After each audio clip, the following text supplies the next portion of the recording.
Samy manao zay mety tokoa ny rehetra rehefa vanim-potoanan'ny fety tahaka izao. Ny vehivavy moa dia isana mampiavaka azy ny fikarakarana ny endrika amam-bika, ny fikojakojana ny volo ary ihany koa ny endrika amam-bika izay isany ataontsika hoe ravaka ho an'ireny vehivavy ireny. Amin'izao katoko ny fety izao, maro ny vehivavy no misafidy izany araka ity tati-baovao hoentin'ny Volaravoavy sy Tsirakotorson amintsika manaraka ity.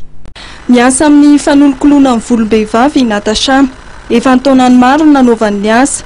Eto amin'ny tsena Analakely no iasany ary ahafantarana azy ny talentany amin'ny fandrandranana sy fametahana ny tissage.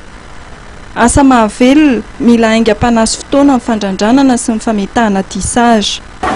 Eny tsy azo atao hoe betsaka ny hena zany izy raha mety misy ataony fa misy ihany. Zay mametaka le amin'ity firinitra no adiny ray mahery. adiny ray mahery. Olona firy isan'andro. Arakaraka ny. Ohatrina zao manao anankiray 75 000 francs. Ohatrina ahoana ny tena lamaody tamin'ity? 20 000 tena lamaody tissage tamin'ity dia le volo aranjana volany ireny.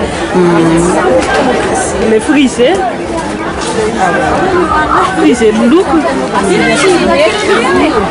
Rehefa fety ohatr'izao hoe miova me mitombo ny olona manao anazy mianatra ny andavanandro. Tena mitombo izy rehefa fety ka betsaka izy rehefa fety. Inona no tena tombo hoe mametraka tissage? Tombo mametraka tissage noho ny ranjana ve sa tissage zany vetivety kokoa noho ny ranjana. Androany iraika amin'ny 3 Desambra dia betsaka ny vehivavy ny safidy ny karakarain'i Natasha ny taovolony. Mivoatra ary nisy ny lamaody amin'ny randrana sy ny tissage, tsy lany manja ny randrana majinika. Tena lamaody ary betsaka mpisafidy amin'ity fety ny frisé miloko. Atao frisé satria le orana zany avy ditanao hoe le stoma dia mbo miavaka kely amin'le misitom-bolo mihitsy. Tsy dia mpanao an'izao ianao isan'andro fa miova kely mihitsy dia manao fa amin'ity zany mbo natao an'le mbo hafa mihitsy le frisé. Le loko samihafa.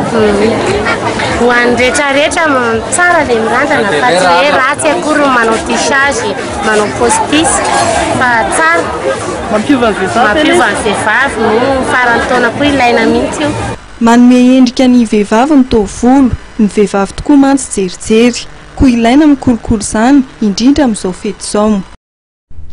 Dia izay fanadihadiana izay ihany koa tompoko lasy tompoko vavy no anakatonantsika tanteraka ny pejin'ny fampahalalam-baovao tamin'ity takariva ity mametraka ny veloma mandrapitafa ary dia eo neto indray tsika amin'ny heritaona tahaka izao amin'ny rapitso zany dia mametraka ny veloma ary mirary atsika ihany koa anao fety sambatra lavitra ny aya lavitra ny tebiteby ho amin'ny rapitso zany ny fotoana antsika manaraka ao anatin'izay fotoana ny fampahalalam-baovao izay veloma tompoko.